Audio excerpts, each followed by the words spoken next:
¿De cuáles eres? De los que no van a poder decir aquí en la iglesia qué es lo que haces cuando se pone difícil la vida. Cuando se pone difícil la vida, ah, son los momentos en que cambian nuestra forma de ver las cosas, ¿no? A mí me fascinan las historias de conversión y una palabra que a lo mejor no han escuchado mucho, y desconversión, ¿verdad? Es una palabra que no se usa mucho, pero existe y es muy real. Pero las historias de desconversión también son fascinantes. Siempre que estudio o que estoy al pendiente o que me topo con una historia de conversión, o principalmente desconversión, porque son las que suenan interesantes para mí, entender el por qué las personas que tenían fe un día, después amanecen un día sin esa fe. Y son interesantes para mí, pero siempre me pregunto qué es lo que lo provoca. Y por lo general, estas situaciones tratan de un proceso, no es algo que de hecho no es algo de repente, es algo que a lo largo de un periodo de tiempo sucede y por lo general está involucrado un acontecimiento, casi siempre es un acontecimiento negativo y lo mismo, coincidentemente lo mismo sucede con historias de conversión, personas que se convierten a la fe o que encuentran la fe. También suelen suceder después de un movimiento o una situación en la vida negativa. Pero la gente suele llegar o volver a la fe después de que ocurre algo malo y miran hacia arriba y encuentran a Dios. O como dicen por ahí, encuentran la religión. Ahora, algunas personas que encuentran la religión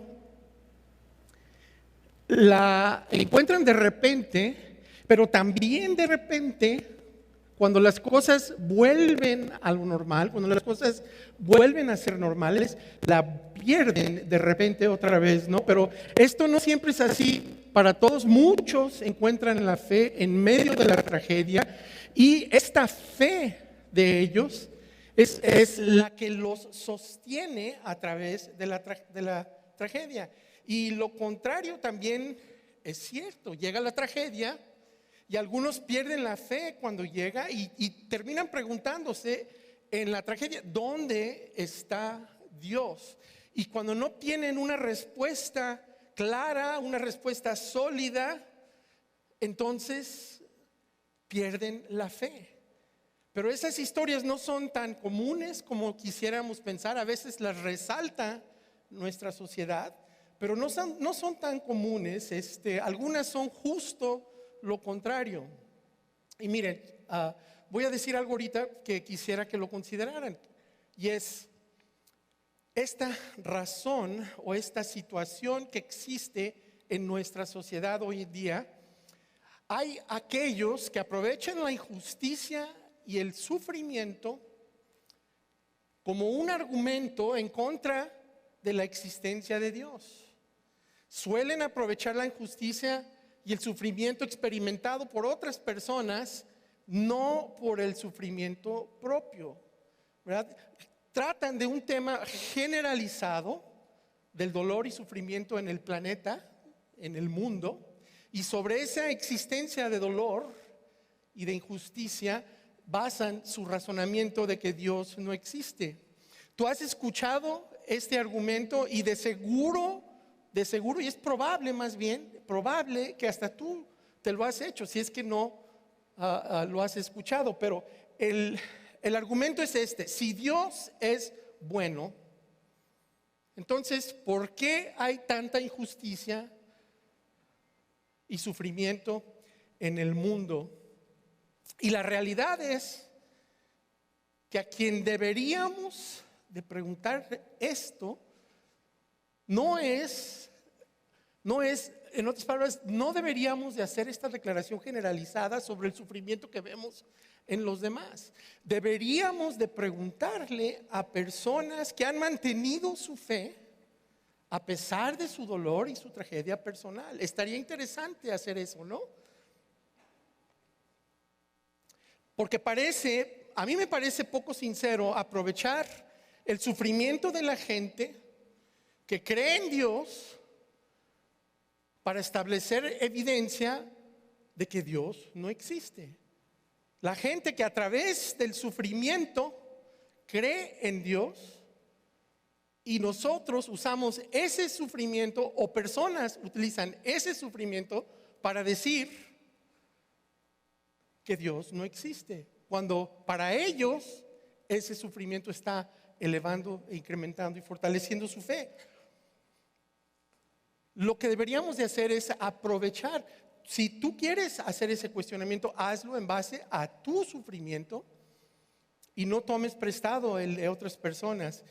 A menudo la historia de la fe en el proceso del sufrimiento es algo que crece, es algo en nosotros que crece. La historia de sostener la fe mientras se experimenta el dolor y el sufrimiento es una historia que está plasmada en la historia bíblica, en la historia del Nuevo Testamento, que vamos a ver en un momento más. Pero si el sufrimiento personal a ti te ha hecho perder la fe, yo te voy a decir algo, yo no te puedo culpar, no puedo culparte por eso.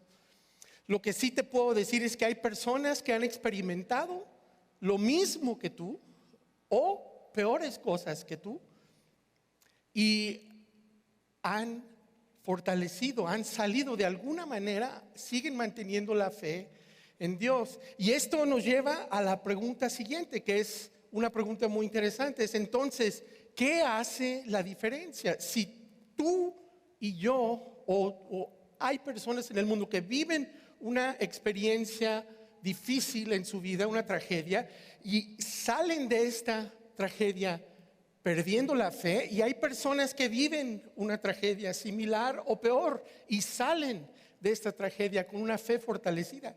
¿Qué es la diferencia? Y de eso vamos a hablar hoy.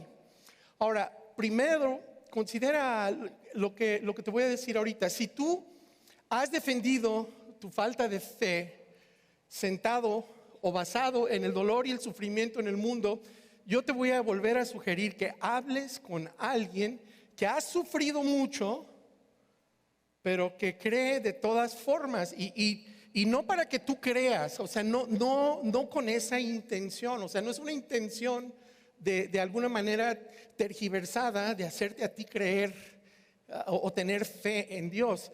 Lo que es creo que es importante que lo hagas simplemente para que te enteres o para que entiendas por qué el sufrimiento y el dolor no es un argumento contra la existencia de Dios.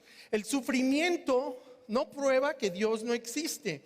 El sufrimiento prueba que un Dios que no permite el sufrimiento no existe.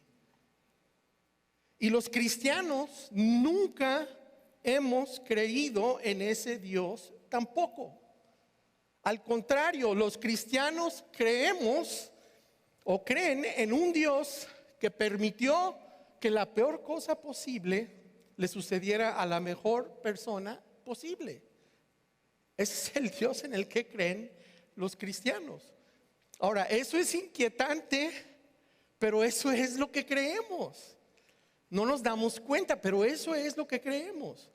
Porque ¿saben qué? Eso es lo que pasó. Exactamente eso pasó. Hoy estamos en la parte 6 de nuestra serie Fidelidad, recargando tu fe en un mundo vacío. Y esta serie habla principalmente de la fidelidad de Dios y cómo encontrarte con ella. Porque si tú te apoyas en la fidelidad de Dios, si tú te encuentras con la fidelidad de Dios, que ¿dónde está la fidelidad de Dios? Como vamos a ver ahorita, al otro lado del crecimiento de tu fe, al otro lado del acto que va a hacer crecer tu fe, ahí vas a toparte con la fidelidad de Dios. La premisa de esta serie es que la agenda de Jesucristo para sus seguidores del siglo I y los seguidores del siglo XXI es que sean hombres y mujeres de una fe grande, audaz y activa. Una fe que hace cosas, que cambia cosas y que se enfrenta a las cosas. Por eso la invitación de Jesús, que es sígueme. Es decir, cambia tu rumbo. Vive una manera diferente y vive un tipo de vida diferente. Jesús nunca modificó esta invitación de seguirle, nunca la modificó. Nosotros, la iglesia, la hemos reducido o la redujimos a cree en mí. Cree en mí es más fácil, cree en mí es más seguro y es menos exigente porque no requiere ningún cambio. La fe es un músculo. Si no se ejercita, si solamente radica aquí, si solamente es un razonamiento, si solamente es un pensamiento, una decisión que tomamos, ese músculo vive atrofiado y cada día se debilita más y más. Y cuando nos topamos con la vida de veras, cuando nos topamos con la realidad, una de dos: o nos tenemos que mentir, ¿verdad? Tenemos que mentirnos y decir no, todo está bien, no, todo está bien. O agarramos una esquizofrenia espiritual, que es una esquizofrenia espiritual, una división, ¿verdad? Y empezamos a vivir una vida donde nos auto-mentimos y ni siquiera nos damos cuenta, y eso eventualmente te va a llevar a la situación donde pierdes tu fe. ¿Por qué? Porque todos estos años has estado viviendo pensando de esta forma, y cuando volteas y no ves los resultados de tu pensar de esta forma, la única manera que te lo explicas es irreal mi fe. Es importante ejercitar nuestro músculo, pero Jesús no invitó a la gente a limitarse a creer únicamente cosas verdaderas sobre Él. Jesús nos invita a seguirle y a levantarnos cada día con esta pregunta que hemos estado haciendo: ¿qué haría yo? ¿Qué harías tú? ¿Cómo vivirías tú? ¿Cómo responderías tú? ¿O cómo reaccionarías tú? ¿Qué intentarías? ¿Qué cosas iniciarías? ¿Qué cosas dejarías de hacer si tú supieras y si tú estuvieras seguro o segura de que Dios está contigo? Así que en esta serie hemos estado haciendo y respondiendo a la siguiente pregunta: ¿qué alimenta y facilita el desarrollo de una fe activa y duradera? ¿Qué es lo que crea una fe que va más allá, a pesar de todo, una fe que va a seguir a Jesús pase lo que pase? ¿Cuáles son los ingredientes esenciales? Y basándonos en lo que Jesús enseñó y modeló, y después de cientos de conversaciones con personas, hombres y mujeres que sabemos que han mantenido la fe a través de situaciones difíciles de manera fuerte y valiente, estamos convencidos de que hay 5 ingredientes o cosas que Dios utiliza para hacer crecer nuestra fe. Puede haber 12, puede haber 7, no sé, pero definitivamente sabemos que estas 5 existen y están ahí. Hemos explorado las primeras 4. Hoy vamos a explorar el 5.º catalizador de la fe. Catalizador, ¿qué es catalizador? Catalizador es algo que hace un efecto de activación sobre algo, ¿verdad? Catalizador. Si te perdiste alguno de estos mensajes y te parece un poco interesante o te parece interesante este mensaje, si estás acompañándonos en línea y si estás aquí, te recomiendo que regreses a nuestro canal de YouTube, nos busques por ahí en Facebook, pero en YouTube definitivamente creo que es más fácil encontrarlo después. Ahí están estos mensajes, escúchalos, ahí están 6 mensajes, incluyendo este del día de hoy, que hablan sobre las 5 cosas que hacen crecer nuestra fe. Y para repasar, el primer catalizador fue 1, enseñanza práctica. Cuando las personas cuentan sus historias de fe, siempre hablan de la primera vez que alguien les enseñó qué hacer con lo que se les enseñó.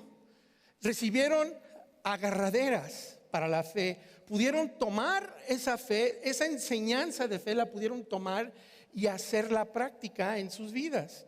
Cuando nuestra fe activa, cuando nosotros practicamos lo que hemos aprendido, nuestra fe activa se cruza con la fidelidad de Dios, nuestra fe crece. El segundo catalizador de la fe que discutimos fue el ministerio personal. Otra vez, cuando la gente habla de sus historias de fe, hablan de la primera vez que salieron de su zona de confort, que salieron de ese lugar donde nada más voy los domingos y me siento, escucho y me regreso a casa. Salieron de esa área de confort, se atrevieron a enfrentar su incapacidad para servir, porque todos la tenemos. Si ustedes creen que yo estoy aquí porque soy el más capaz, estamos todos equivocados.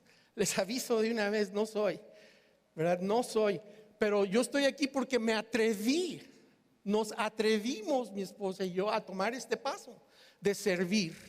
Salimos completamente de nuestra área de confort, pero es en esos momentos cuando sales a servir a otra persona en el nombre de Jesús que te das cuenta que Dios viene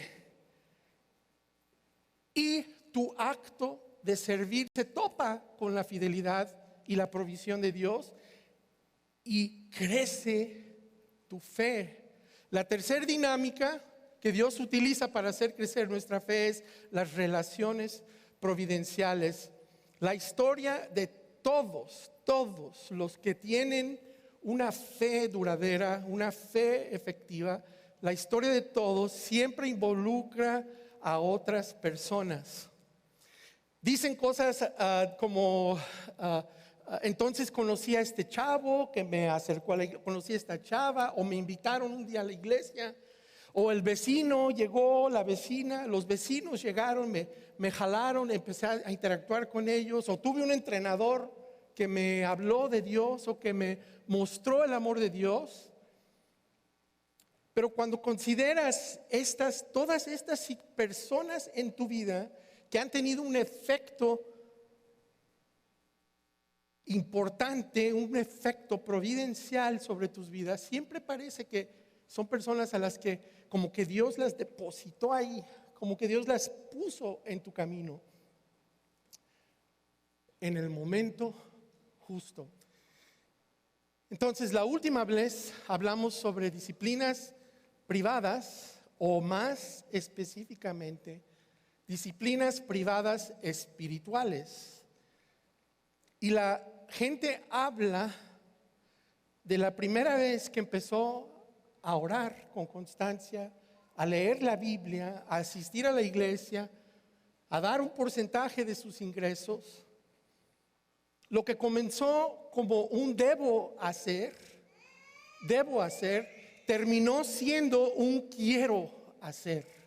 Un deber hacer se convierte en un querer hacer. Y hoy llegamos a nuestro último catalizador de la fe, que se llama o es las circunstancias cruciales. Circunstancias cruciales. Cuando las personas nos cuentan sus historias de fe, hablan de algo que sucedió, algún acontecimiento importante en su vida. A menudo se trata de acontecimientos, de cosas o circunstancias sorprendentes que entraron y llegaron a su vida, que más tarde las consideran fundamentales o las consideran cruciales. Fueron circunstancias disruptivas en sus vidas, circunstancias catalíticas y definidoras, circunstancias que definieron el rumbo de su vida. A veces son circunstancias positivas. Puede ser un matrimonio, te casas y tu pareja cambia tu vida, ¿no? El nacimiento de un hijo. Cuando nace tu hijo, híjole, te cambia la perspectiva de la vida. A mí me la cambió. a mí me la cambió. Cambia tu entendimiento del amor. Yo no sé ustedes, yo antes de que naciera mi hijo, yo pensé que amaba. Esto lo he dicho toda la vida de mi hijo. Yo pensé que amaba. Yo pensé, amo a mis papás, amo a mi esposa, amo. Yo pensé que amaba. Pero cuando vi a mi hijo, cuando me sonrió la primera vez, quién sabe ni siquiera si me podía ver, pero hizo como que sonrió y yo hice como que era para mí, ¿verdad? Pero cuando vi eso, cambió mi perspectiva del amor. Entendí una profundidad, otro nivel de amor. A veces son positivas, pero las circunstancias cruciales también pueden ser negativas. Puede ser la pérdida de un hijo, puede ser la pérdida del matrimonio, o la pérdida de la salud, o la pérdida de una carrera. De repente te encuentras mirando hacia el cielo o hacia arriba por primera vez en mucho tiempo.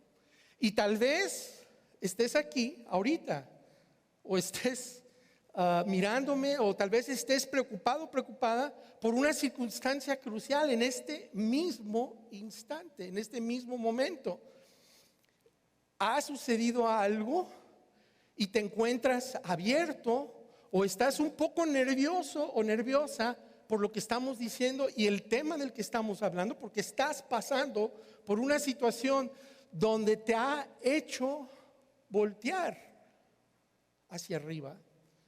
Y tú no acostumbras eso. ¿Y por qué? Porque estabas bien y de repente no lo estabas. Lo tenías todo resuelto y luego no. Y te interesaste o te volviste a interesar por la fe. El autor de las Crónicas de Narnia, que también es un filósofo, o fue un filósofo muy interesante, con unas ideas, tiene unas escrituras muy bonitas que se las recomiendo a todos. Unos libros sobre, incluso hay uno que se llama Mera Cristiandad, y buenísimo libro de C.S. Lewis. Pero C.S. Lewis lo dijo muy bien cuando dijo lo siguiente. Dice: Dios, Él habla sobre el dolor. Tiene un libro que se llama El problema del dolor, y en este libro hace él esta declaración que se me hace tan interesante. Ojalá la hayamos traducido bien como para que la capten.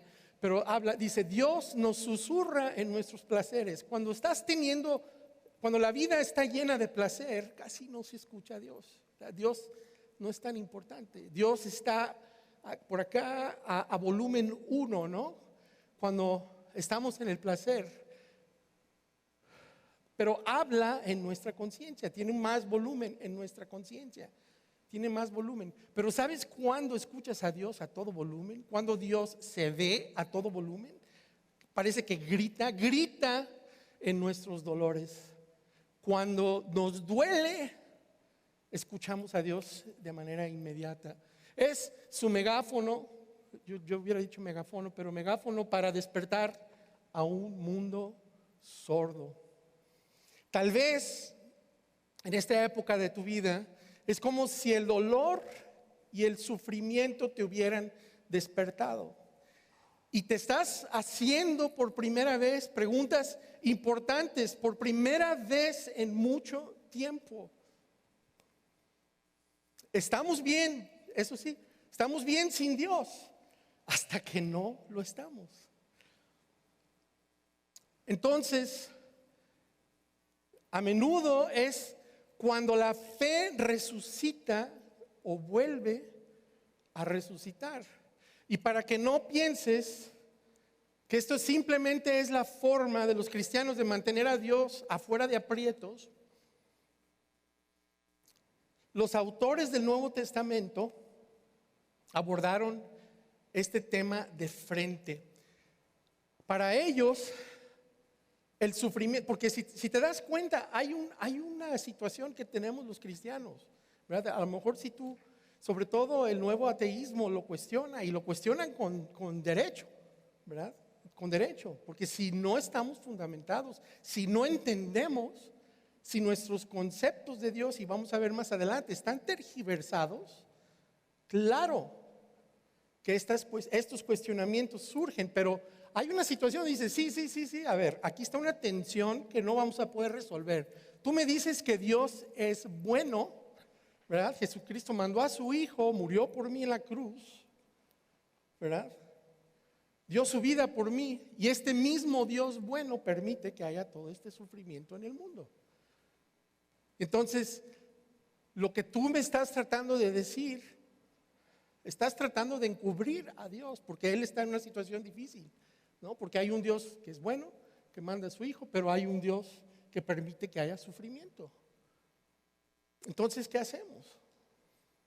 Pues déjenme decirles, para empezar, pues vamos escuchando qué es lo que nos dice los que estaban metidos en el pleno centro del inicio del movimiento que nosotros hoy llamamos cristianismo.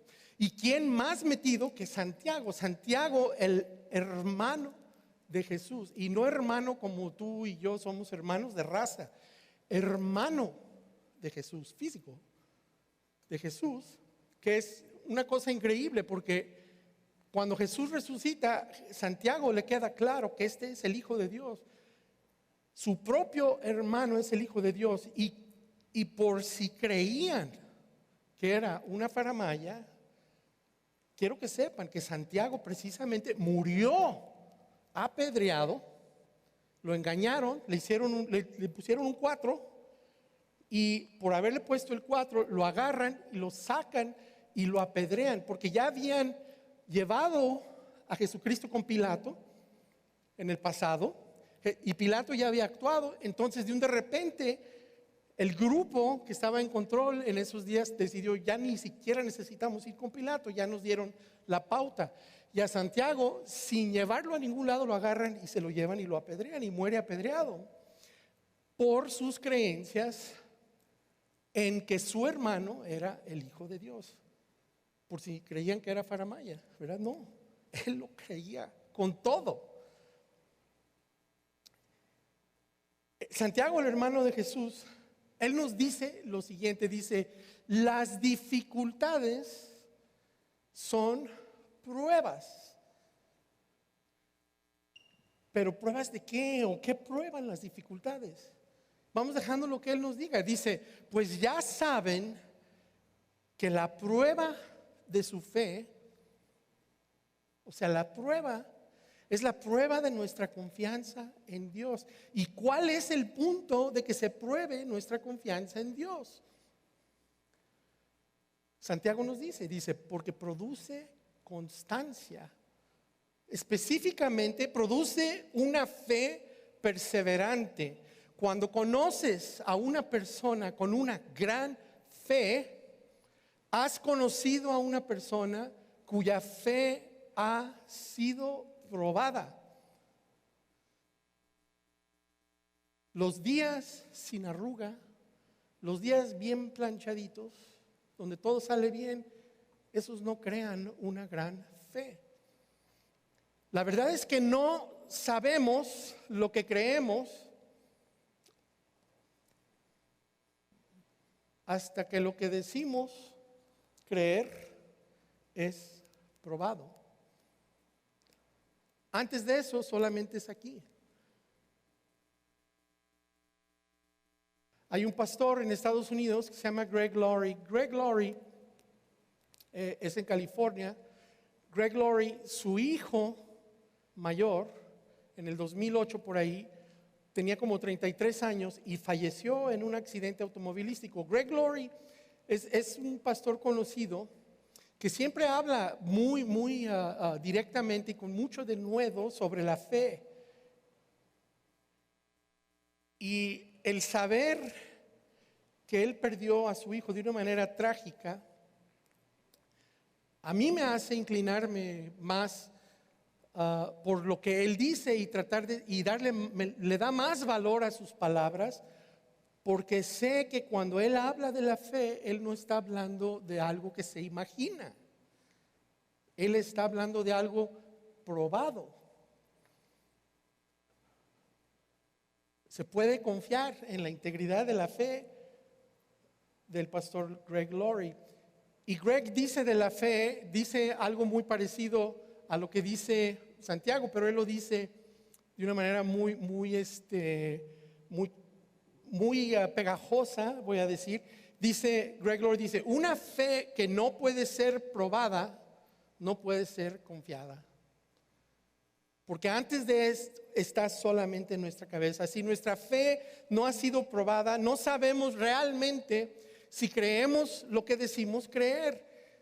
Jesús precisamente aprovechó esta situación para probar la fe de los discípulos. Y él constantemente creaba circunstancias cruciales para probarlos y prepararlos para lo que vendría. Y de hecho, en la tercera parte vimos uno de estos casos cuando voltea a él y les dice, denles ustedes mismos de comer. Ellos vienen y le traen un problema enorme a Jesús y él voltea con ellos y les dice, ustedes resuelvan. Y luego, hacia el final de su ministerio, cuando se llega el momento de que él ha estado hablando con los discípulos y les dice, ¿saben qué? Estoy a punto de ser llevado. Ellos como que entendían, como que no entendían, más no entendían que sí. Y él está tratando de avisarles y decirles lo que viene. Ellos siguen sin ver. Se parece mucho a la historia de Lázaro, ¿verdad? Donde le dicen que él dice está dormido. Ellos dicen, no, si está dormido, pues ¿para qué vamos? No sé si recuerdan esa historia, pero como que están hablando diferente. Y Jesús está tratando de decirles. Y voltea con Pedro y le dice, ¿sabes qué, Pedro? Tu fe en mí está a punto de ser probada en grande. Y le comenta, le dice, pero yo he orado por ti para que no falle tu fe. A lo cual Pedro se siente ofendido, se ofende y le dice, Señor, estoy dispuesto a ir contigo tanto a la cárcel como a la muerte. Esa era la fe de aquí, de Pedro. Esa era la fe de aquí. Pedro pensaba así, pero su fe no había sido probada todavía. Cuando su fe fue probada esa misma noche, era un examen sorpresa y él no estaba preparado. Él de manera inmediata negó a Jesucristo en frente de una niña de 13 años que dijo que lo había visto con Jesús. Y terminó negándolo 3 veces. Y después de fracasar en esa prueba, ve a Jesús ser crucificado y sale corriendo del lugar. Otro fracaso más. Tache la fe de Pedro. La fe de Pedro. La que aquí era muy fuerte, pero a la hora de la práctica no fue fuerte. Le faltaba ejercitar su fe. Y sin embargo, después de la resurrección, ¿qué hace Jesucristo? Restaura a Pedro y lo pone a cargo de mucho. Y algo sucede interesante, como unos 2 meses después de que Jesucristo, de la resurrección, muerte y resurrección de Jesucristo, Pedro y Juan van al templo a orar, al monte del templo a orar, y son arrestados porque curan a un hombre lisiado que estaba afuera y era muy conocido por el pueblo, por cierto, y comienza este hombre a brincar, a saltar y a hacer disturbios, y los funcionarios los agarran a ellos y los meten a la cárcel en la noche, ¿no? Durante una noche. Y en la mañana siguiente, después de como enfriarlos tantito, se juntan y para cuestionarlos, y resulta que son estos mismos hombres, son los hombres que se encargaron de Jesucristo. Se encargaron. Pedro sabía, eran Anás, eran Caifás. Hay una lista de nombres ahí en el récord del Nuevo Testamento, y son los mismos hombres que hicieron arrestar a Jesús. Y Pedro no se da cuenta, pero viene una prueba más en ese instante de su fe. Entonces le preguntan a Pedro y a Juan y le dicen, ¿con qué poder o en nombre de quién hicieron ustedes esto? Y la realidad es que lo que estaban preguntando la pregunta real era, ¿todavía están ustedes creyendo y confiando en ese rabino de Nazaret que murió? ¿Todavía están ustedes alineados con él?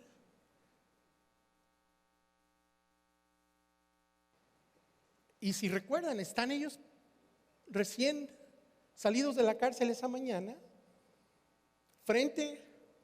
lo sacaron de su celda, están frente a estos líderes y los están poniendo en una situación donde si ellos dicen que sí, hay la posibilidad de que firman su sentencia de muerte, y si ellos dicen que no, niegan una vez más. Pedro niega una vez más a Jesucristo. Y Pedro habla y presumiblemente firma su sentencia de muerte. Y escuchen lo que dice Pedro.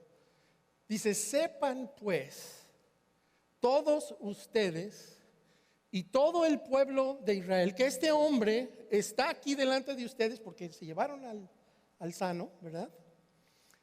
Sano gracias al nombre de Jesucristo.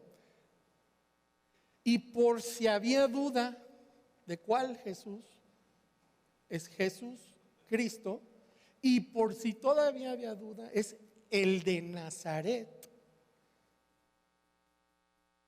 Esta prueba, yo ya lo negué, esta vez no lo voy a negar. Jesucristo de Nazaret, crucificado por ustedes. Pues ya estamos aquí, pues de una vez les tiro los trancazos, ¿no? Crucificado por ustedes, pero resucitado por Dios. Y dice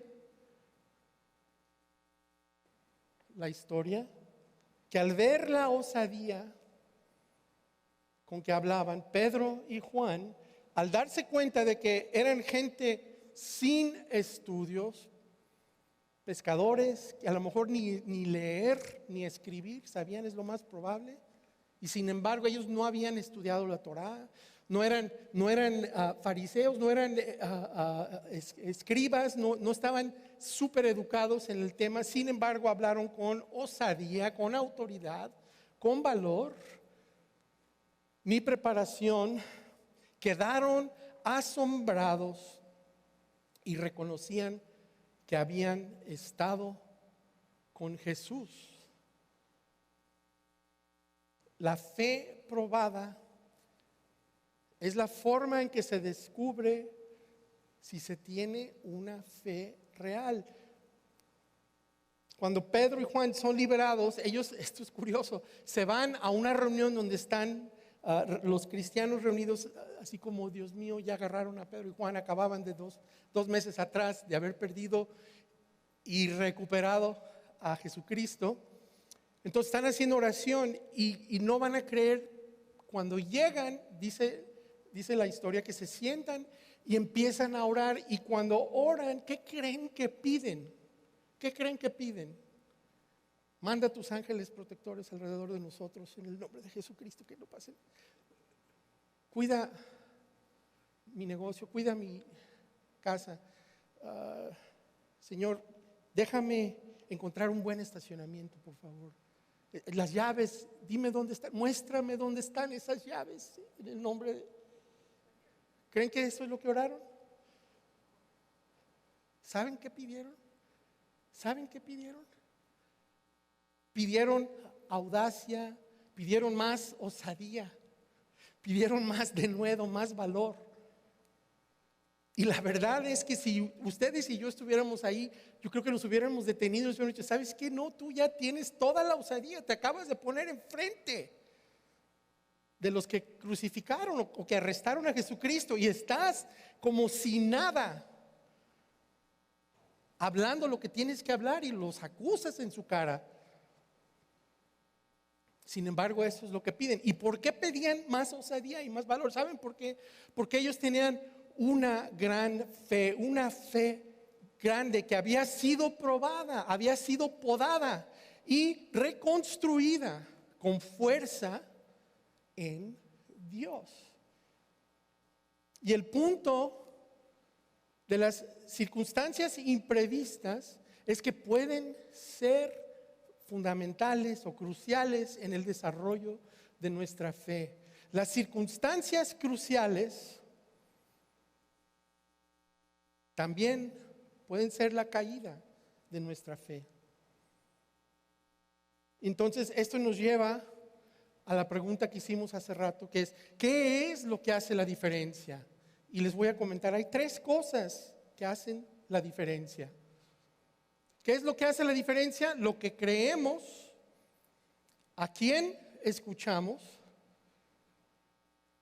y cómo lo enmarcamos. Cómo lo enmarcamos es importante, todos, pero cómo lo enmarcamos es importante. Las personas que terminan perdiendo la fe por un cambio de fortuna o una situación difícil o una tragedia en la vida, generalmente tenían una fe con fallas o defectos para empezar. Ese es el qué, lo que creemos. Por eso es importante tener una fe centrada en Jesús.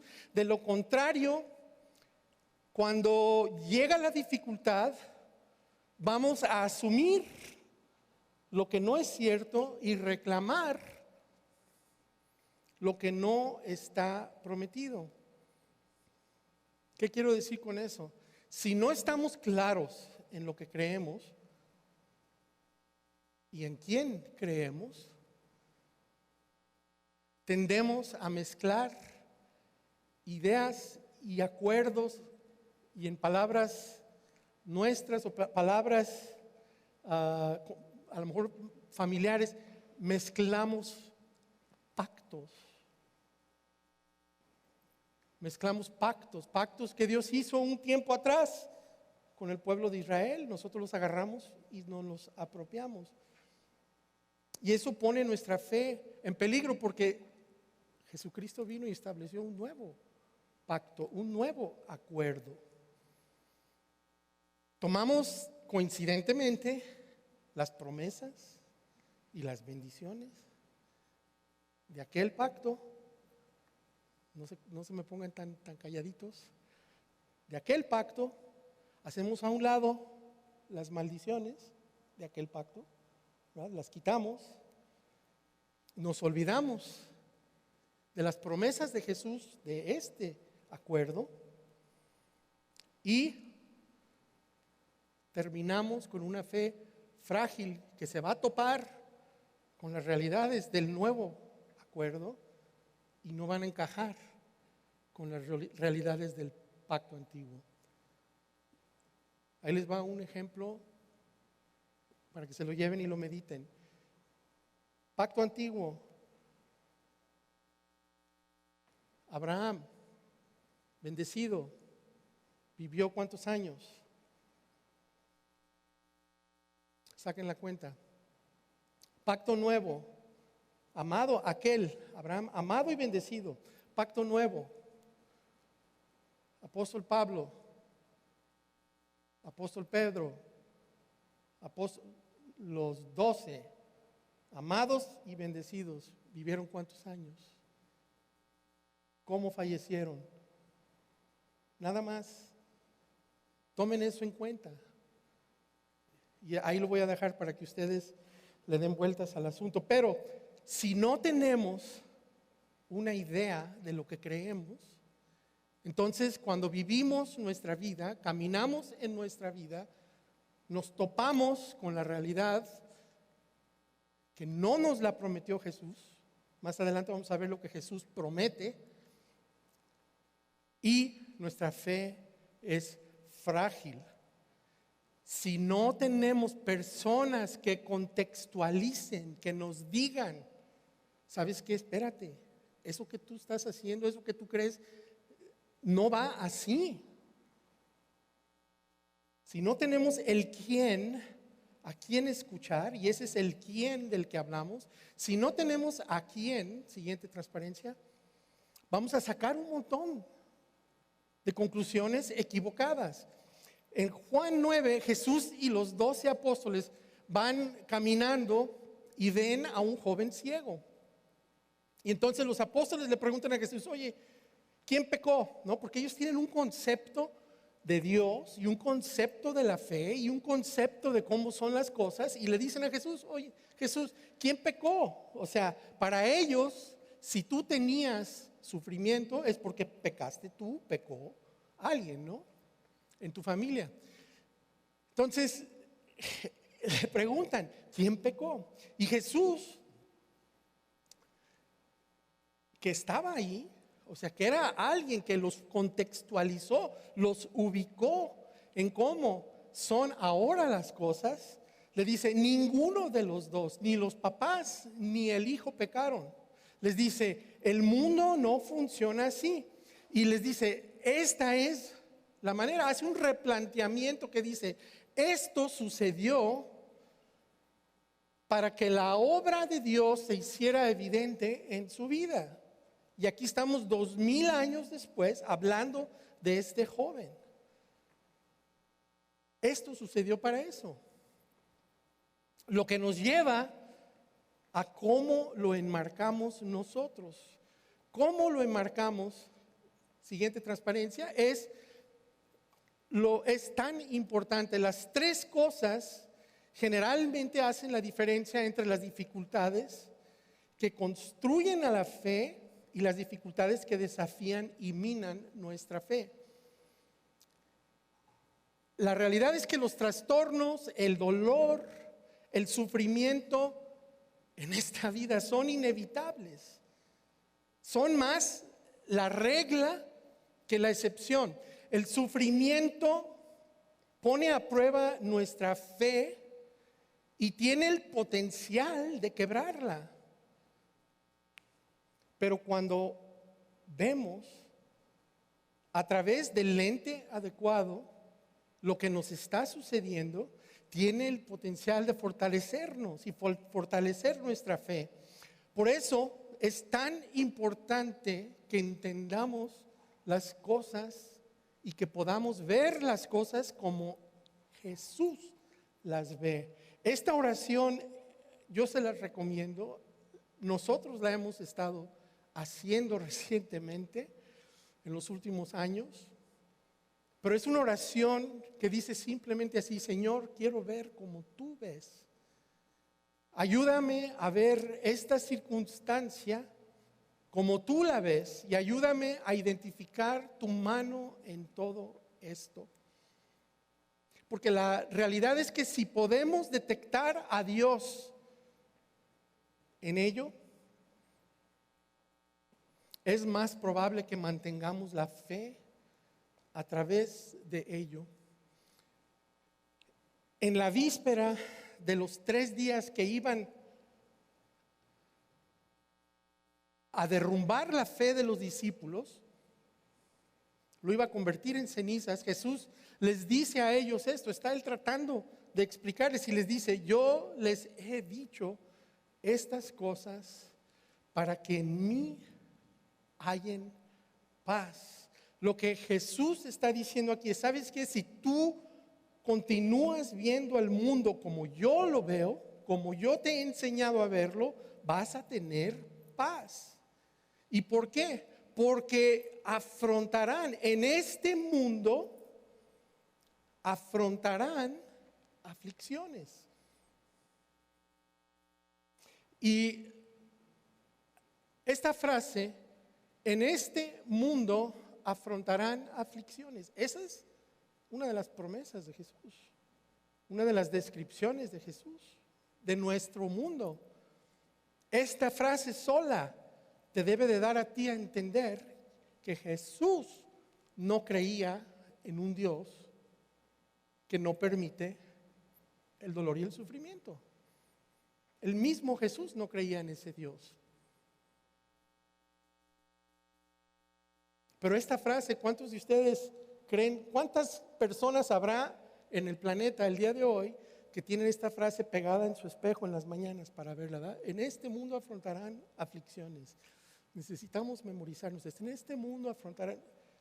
Dudo que alguien pegue esa frase en el espejo. Sin embargo, ahí está. Pero lo que está diciendo Jesús es: en mí tendrás paz. Fuera de mí no tendrás paz, porque en este mundo encontrarás aflicción. En otras palabras, el Dios que no permite que le ocurran cosas malas a la gente buena no existe. Pero ¿qué creen que dice? Dice, pero tengan ánimo, ten fe, confía en mí, recárgate en mí, sígueme, porque yo he vencido al mundo.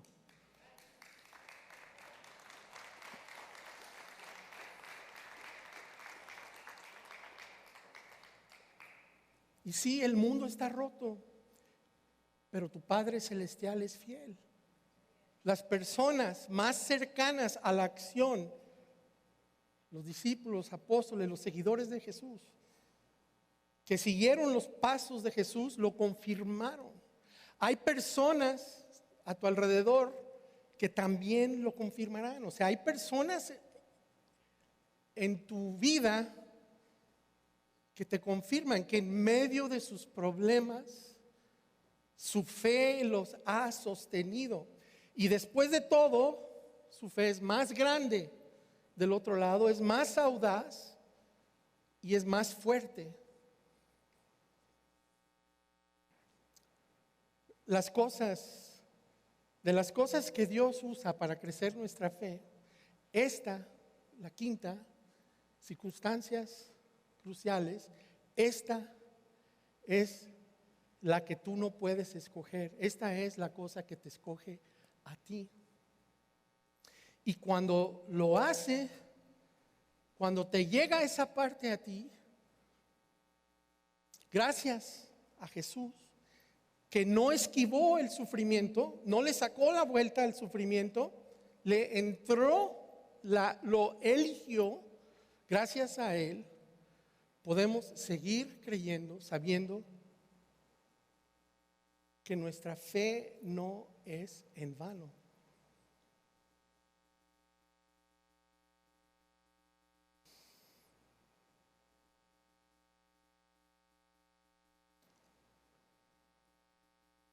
Y te lo está diciendo alguien que vio a su mamá, a su madre, entregar su vida al servicio de Dios, entregar su vida, toda su vida, al servicio de Dios, y al final de su vida muere por cáncer.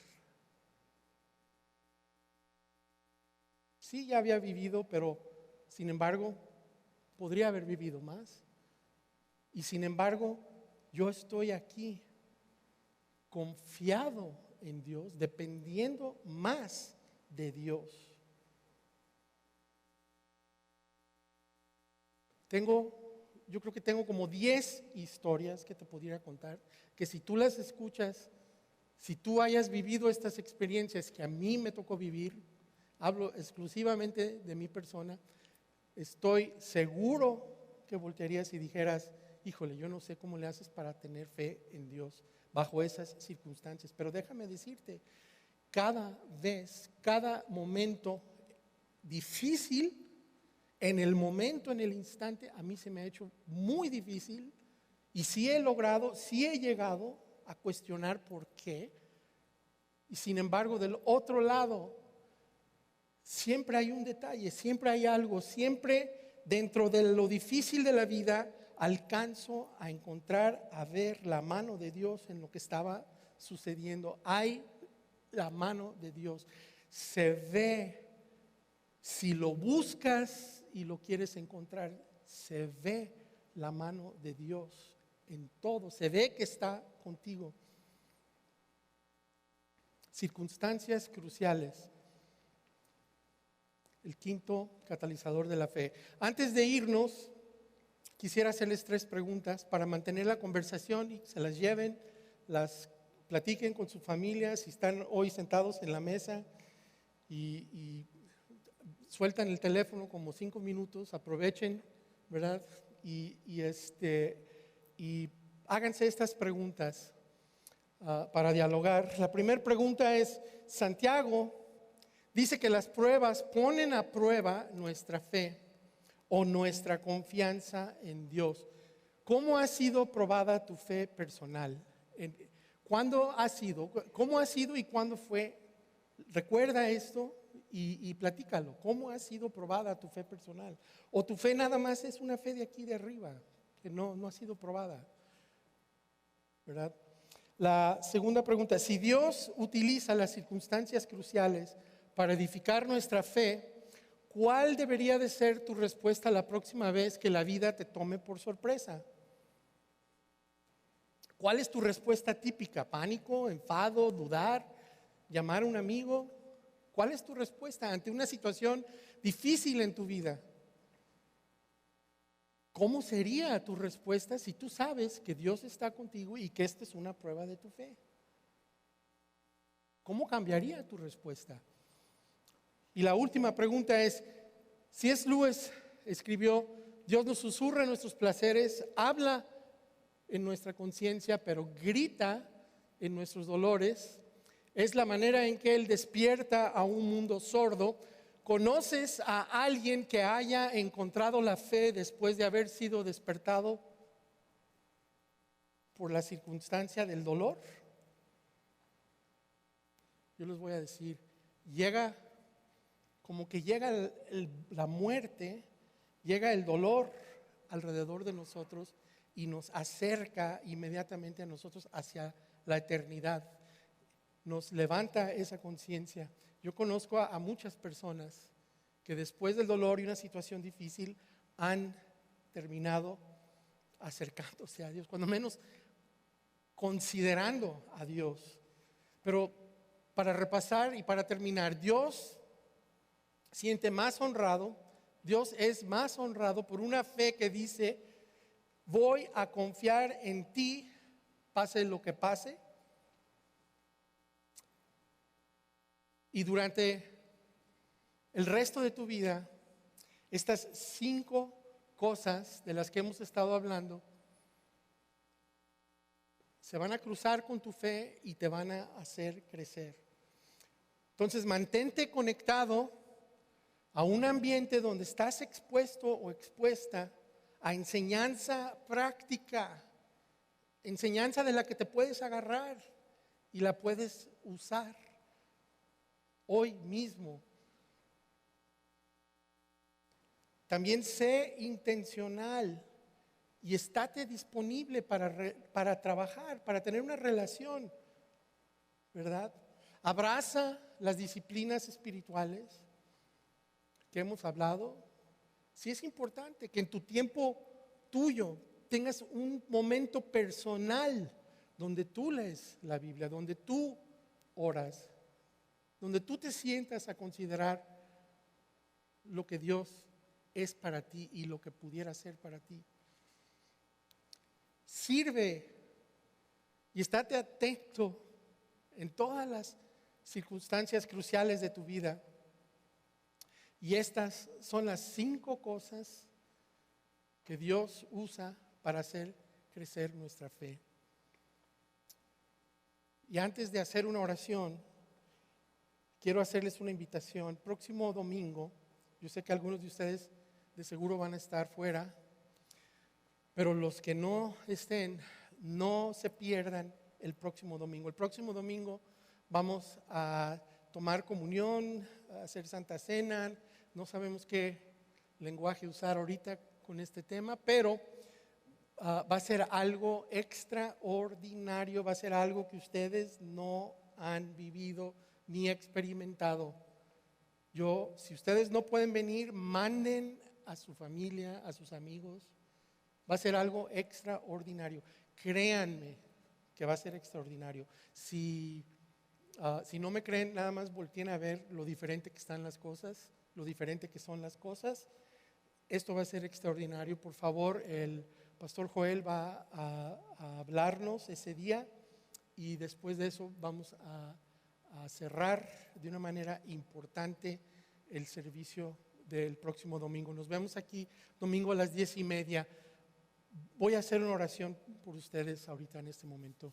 Padre, gracias por tu misericordia. Gracias por todo lo que tú eres para nosotros. Gracias por las personas que están escuchando esto. Gracias por sus corazones. Si